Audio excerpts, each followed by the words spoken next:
हिंदी की पाठशाला में आप सभी का स्वागत है। मैं समास के बाद संधि पढ़ाऊंगी। मैंने पहले सोचा था अलंकार पढ़ा दूं, फिर मुझे लगा कि संधि और समास लगभग मिलती हुई जैसी चीज़ें हैं, तो बच्चों को वर्णों का मेल और पदों के मेल का अंतर समझ में आ जाएगा। तो मैं आपको इसलिए संधि मैंने उठा लिया कि संधि पढ़ा देती हूँ, जो कक्षा 9th में आजकल सीबीएसई बोर्ड में रख दी गई है, स्वर संधि। तो मैं वो स्वर संधि पढ़ा दे रही हूँ, तो उम्मीद करती हूँ आपको समझ में आएगा। और संधि जो शब्द है, वास्तव में संधि शब्द का मतलब होता है जोड़। संधि शब्द का मतलब होता है जोड़। अब आप उसको 2+2 कह दीजिए तो भी जोड़ हो जाएगा 4। चाहे आप दो हड्डियों का जोड़ हो, वो भी संधि है।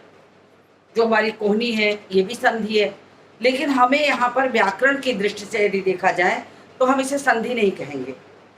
व्याकरण की दृष्टि से जो होती है, वो जहाँ स्वरों का मेल हो, व्यंजनों का मेल हो, दो ध्वनियों का मेल हो, तो सबसे बड़ी बात जो होती है, वर्णों के सार्थक मेल को संधि कहते हैं। तो जोड़ शब्द, संधि का मतलब हो क्या, जोड़। तो अब व्याकरण में संधि क्या है, दो या दो से अधिक वर्णों के मेल को हम संधि कहते हैं। तो मैं इसको रब करती हूँ और परिभाषा लिख देती हूँ।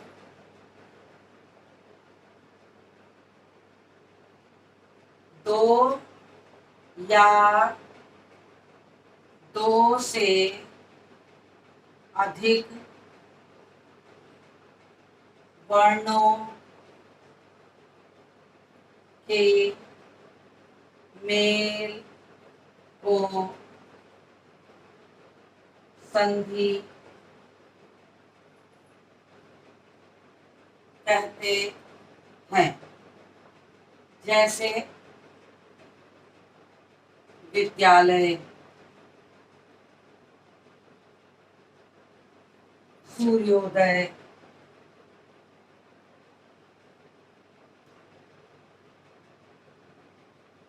सूर्योदय आदि। अब देखिए, वर्णों की मेल बात की जा रही है। वर्ण क्या है? वर्ण क्या है? वर्ण भाषा की सबसे छोटी इकाई होती है।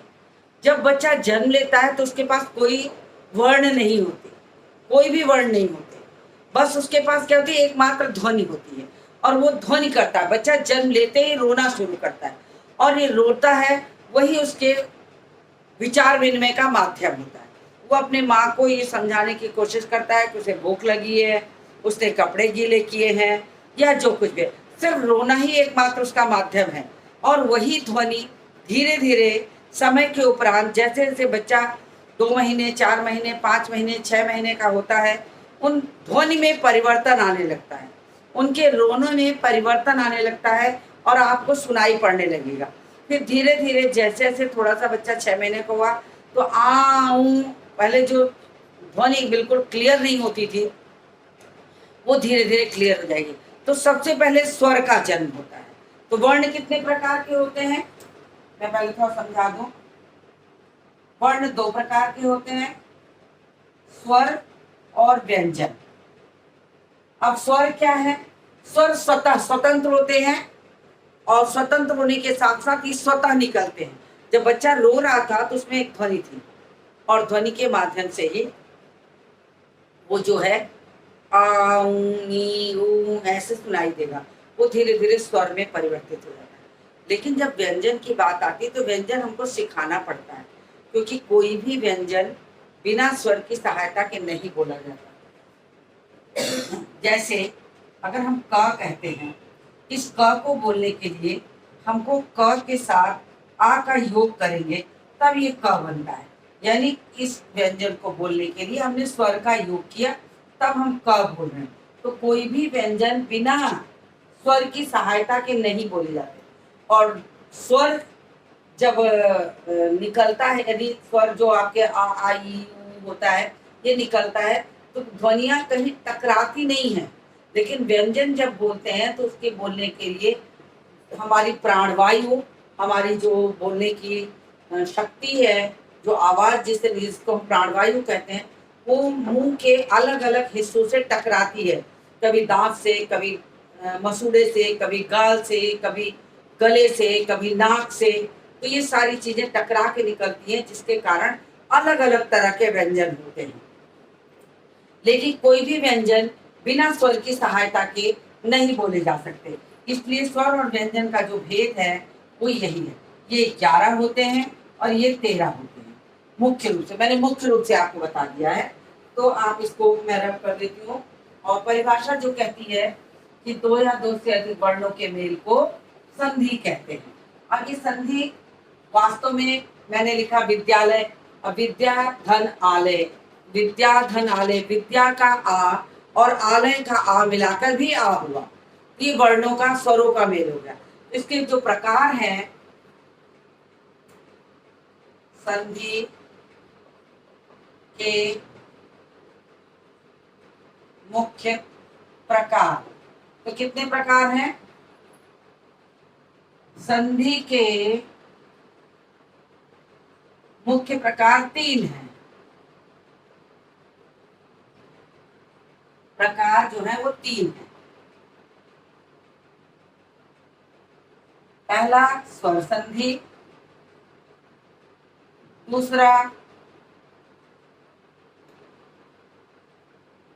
व्यंजन संधि,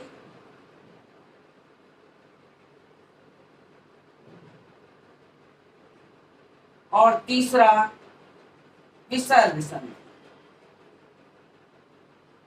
ये 3 प्रकार की संधियां होती हैं। स्वर संधि में इसके भी 5 भेद होते हैं। व्यंजन संधि के बहुत सारे नियम होते हैं और विसर्ग संधि के भी बहुत सारे नियम होते हैं। लेकिन स्वर संधि का मतलब होता है जहां स्वर का स्वर से मेल,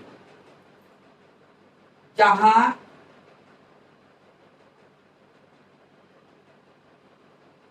स्वर का मेल स्वर से हो, वो क्या हो जाएगा? स्वर संधि। मैं इसको रब करती हूँ अच्छे से तो क्लियर होगा। इतना रब कर देती हूँ, इतना आपको स्पष्ट हो गया होगा। अब मैं फिर उसके बाद स्वर संधि लिखती हूँ। अब स्वर संधि का क्या मतलब, और संक्षेप में मैं आपको पहले समझा दूं कि स्वर 3 प्रकार की संधियां होती हैं, स्वर संधि, व्यंजन संधि और विसर्ग संधि। स्वर संधि में क्या होता है? स्वर का मेल स्वर से होता है। व्यंजन संधि में क्या होता है? व्यंजन संधि में एक तरफ या तो स्वर हो, दूसरी तरफ व्यंजन हो, या दोनों तरफ व्यंजन हो, या पहले व्यंजन हो बाद में स्वर हो। यानी व्यंजन संधि में व्यंजन से व्यंजन का मेल हो सकता है, स्वर से व्यंजन का मेल हो सकता है, या व्यंजन से स्वर का मेल हो सकता है। तो ये इसका नियम है। और विसर्ग संधि में स्वर या व्यंजन के साथ विसर्ग का मेल होता है।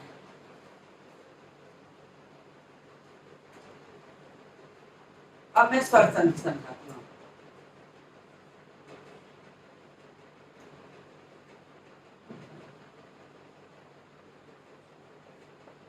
स्वर संधि, अब स्वर संधि किसे कहते हैं? स्वर संधि जहां स्वर का मेल स्वर के साथ, जहां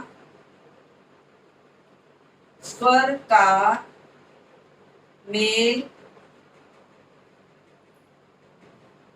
स्वर के साथ होता है, उसे स्वर संधि कहते हैं। जैसे जैसे विद्यालय,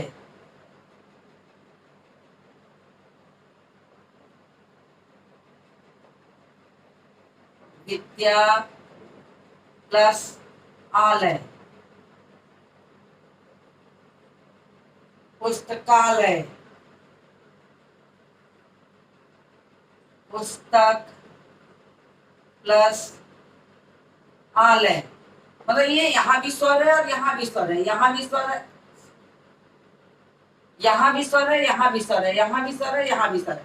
तो इस तरीके से स्वर का मेल जब स्वर के साथ होता है तो उसे हम कहते हैं स्वर संधि।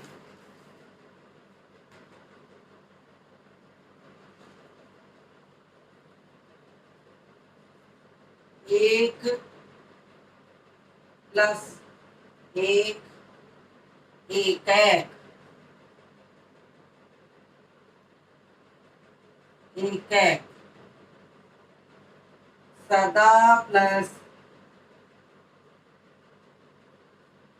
ईव सदैव। तो इस तरीके से स्वर का मेल स्वर के साथ है। अब देखिए, तो इसके बाद आपको मैं व्यंजन संधि पढ़ाऊंगी, और व्यंजन संधि के बाद पहले व्यंजन संधि थोड़ा सा समझा दो, इसको रब करती हूँ।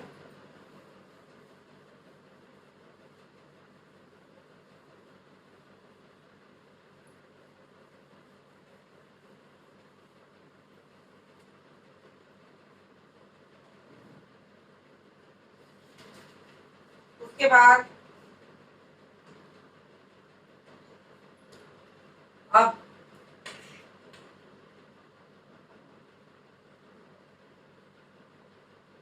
जैसा मार्कर कम चल रहा, मार्कर बदल दूं, नहीं तो आपको दिखाई नहीं देगा। स्वर संधि में क्या था? स्वर का मेल स्वर से था। व्यंजन संधि, व्यंजन संधि। अब इसमें क्या होता है? स्वर प्लस व्यंजन या व्यंजन प्लस व्यंजन या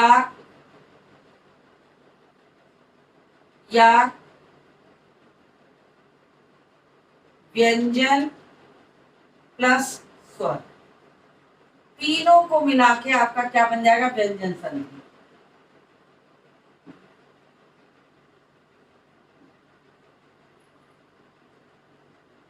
जैसे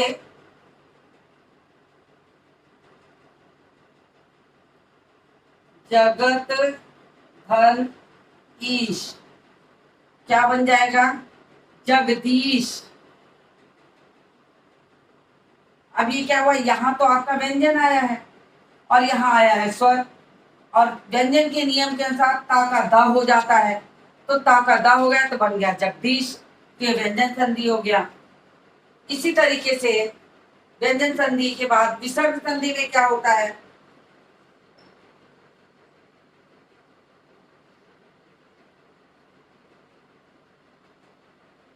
विसर्ग संधि।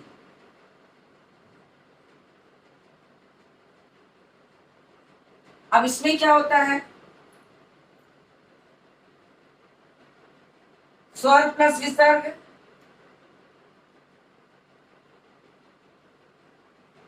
या व्यंजन प्लस विसर्ग। एक तरीके से ये परिभाषा ही है। अगर आपने ऐसे छोटे छोटे सूत्रों में करके इसको याद किया तो ये आसानी से आपको याद हो जाएगा और उदाहरण भी आपको समझ में आने लगेगा। तो इस तरीके से देखेंगे तो कुल मिलाकर देखा जाए तो संधि वर्णों का मेल है।